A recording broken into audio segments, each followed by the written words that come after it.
And finally, let me say this. Russia and China is not going to take no new more world order. See, Russia and the Asians, they are not going to submit to the Anglo and the U.S. and the European type of mindset. They're not going to be put under that. And they push buttons before they go to that. So you're having really a war of resources now.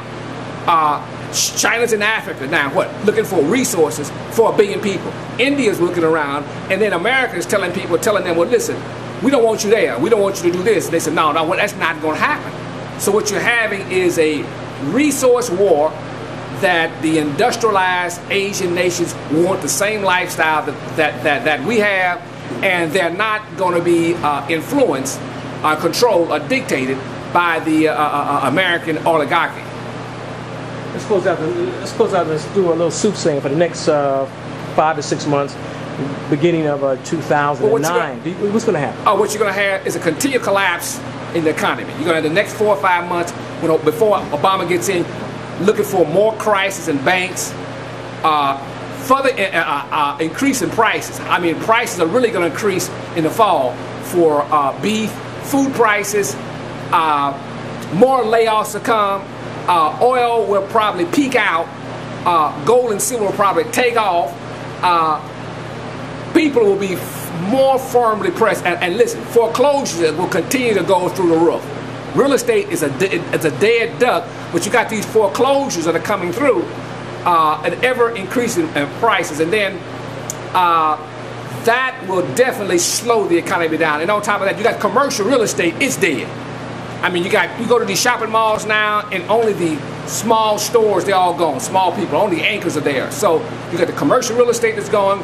You got the housing market that's gone. You got really hyperinflation that's beginning to take place, and the dollar will continue to slide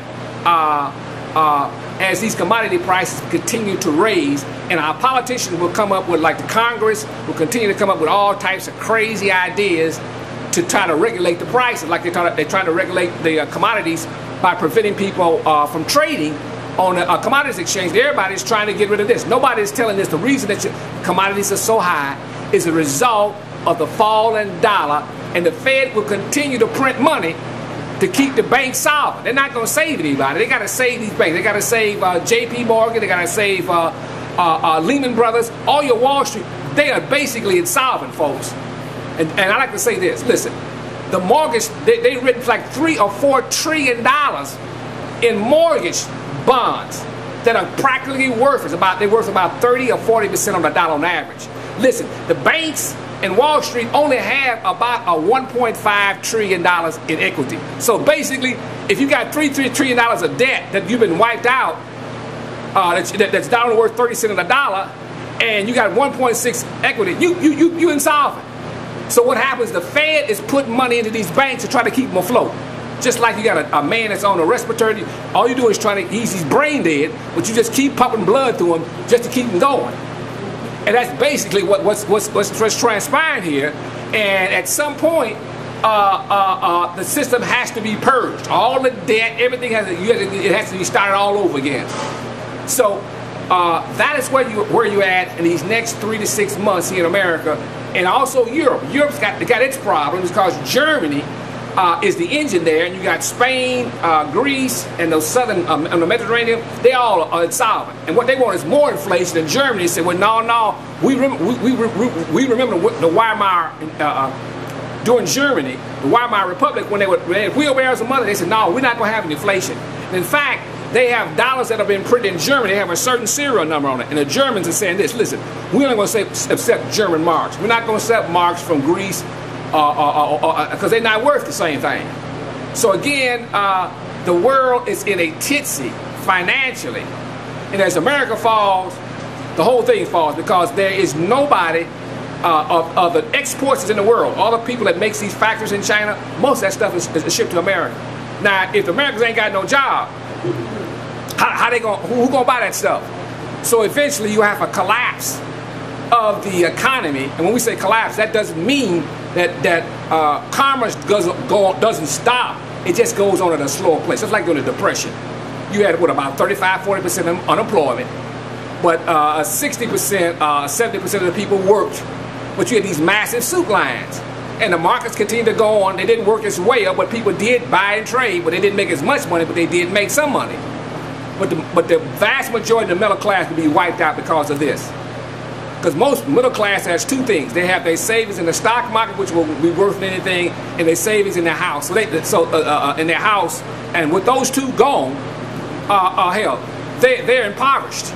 And there is no jobs available, not unless they start an infrastructure or a WPA program to rebuild these levees and stuff like that. And then that is if the Carlyle Group and the bloodlines want it. So the people are going to have to really be pushed the pain to face these families and realize to get their rights, to fight this evil, they're going to have to rise up.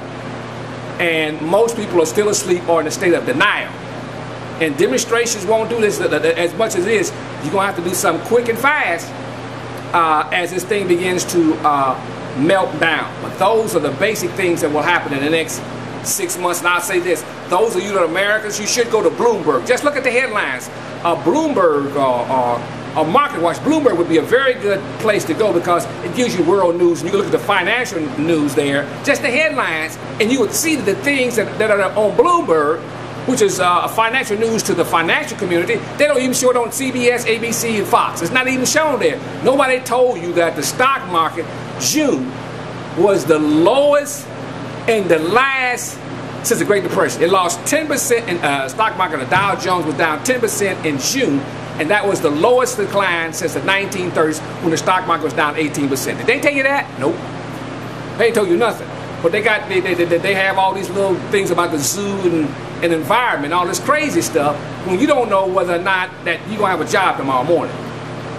And that's the thing that you will have to understand, that your lifestyle is going to radically change. I don't care whether you're at the top or at the bottom. People at the bottom, well, they'll get more pain. The people in the middle get pain, and only about 4 or 5% of the people will be able to prosper from this situation because they have taken the right steps to see the storm coming. That's your gold, silver, your commodity. That's why everything is going up. Everybody is trying to flee financial assets and purchase things, hard assets, gold, silver, even lead, copper. Penny, bring me my copper bar here. They got before I go into this, they even selling copper bars now as a means of money. So, and this is how much is it? How much is that? I ain't gonna tell you. Well, copper is $4 a pound. Okay, $4 a pound. See, and here's 1 kilo, 2.2 pounds. This is a copper bar. They beginning to sell this because they say when silver runs out in America, you're going to have to use copper. Wow. See, and a copper penny, I told you, is worth more than 1 cent. It's almost worth 2 cents. It's 1982 pennies. And it's just to show you how crazy inflation is. So what the people decide to do, they're going to keep inflating this thing and inflate this thing until it can't be inflated no more. Excellent, Dr. Warren. Give him a big hand.